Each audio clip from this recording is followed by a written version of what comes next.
10 de marzo de 1820 muere Juan Germán Rocio. Juan Germán Rocio es un personaje importante de la lucha independentista venezolana y en este contexto actual de la conmemoración y celebración de los 200 años de la Declaración de la Independencia Venezolana, es importante destacar su figura porque Rocio no es precisamente un personaje muy conocido de los venezolanos a pesar de la importancia que tuvo en la lucha por la independencia. Rocio nació en San Francisco de Tiznados en 1763, era hijo de un padre italiano y de una madre criolla mestiza. Estudió para ser abogado y logró graduarse de abogado en 1796 en Caracas,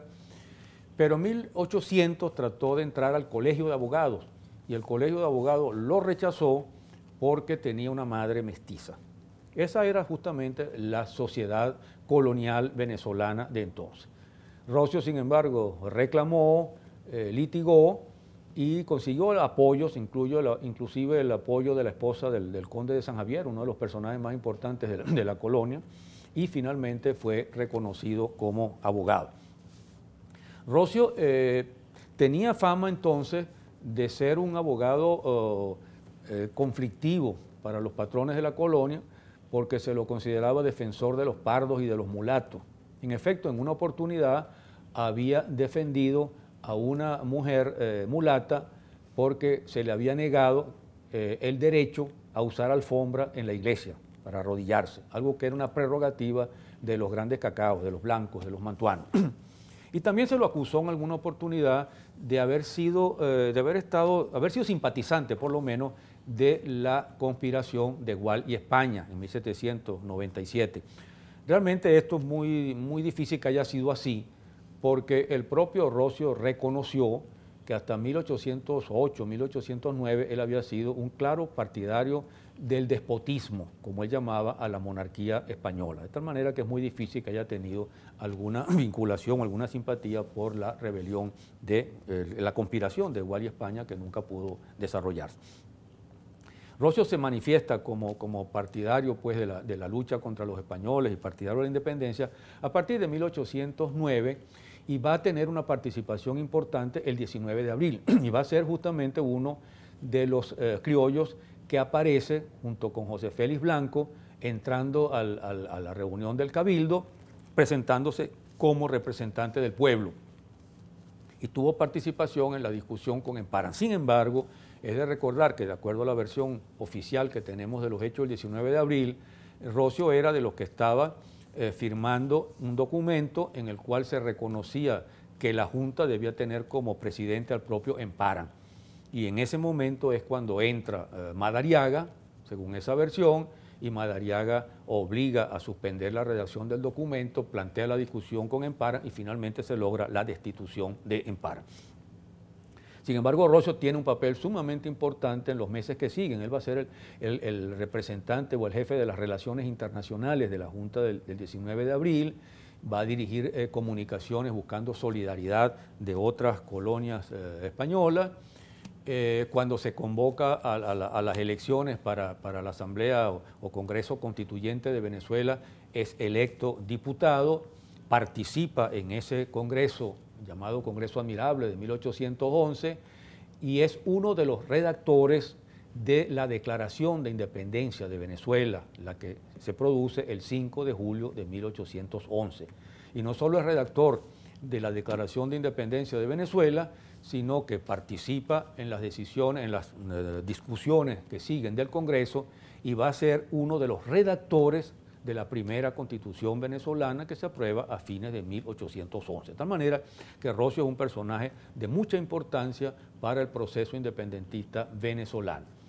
Participa en esa primera república. Cuando la república cae en 1812, él es uno de los que es capturado por los españoles de Monteverde, cae prisionero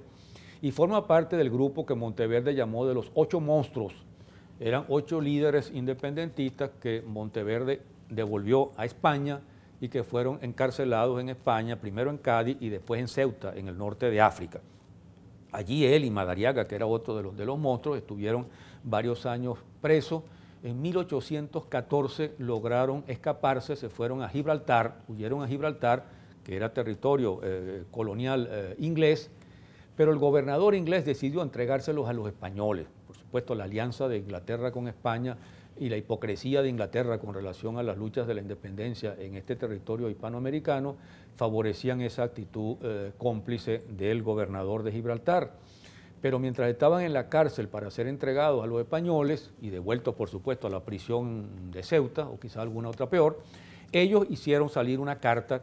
y la enviaron a las autoridades españolas en Londres, y finalmente las autoridades españolas obligaron al gobernador de Gibraltar a que los pusiera en libertad.